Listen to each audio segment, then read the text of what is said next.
Prelevato a un posto di blocco e arrestato il 15 novembre 2024. Da allora Alberto Trentini, cooperante umanitario del Lido di Venezia, si trova in carcere in Venezuela, nella prigione di El Rodeo, nei pressi della capitale Caracas. In questi 365 giorni nessun capo di imputazione che ne giustificasse l'arresto. Imprigionato molto probabilmente solo come ostaggio politico.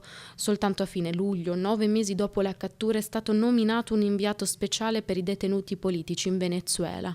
Laureato in storia a Ca' Foscari, un master in assistenza a Liverpool e in sanificazione dell'acqua a Leeds. Decine di esperienze sul campo, dall'Ecuador all'Etiopia fino a Nepal e Paraguay. Trentini era in Venezuela da ottobre 2024, coordinatore di una ONG francese dedita agli aiuti alle persone con disabilità.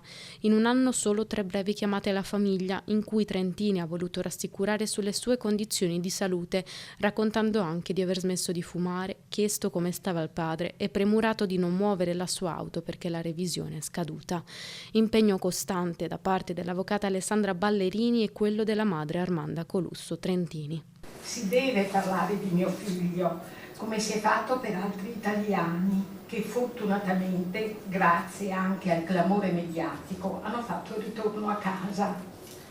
Vi prego, non stancatevi di parlare di Alberto, finché non me lo porteranno a casa. Appelli affinché vengano smosse coscienze e soprattutto la politica, perché nei confronti del governo venezuelano di Nicolás Maduro non si rimanga silenti, si tratti e si contratti per riportare a casa Alberto.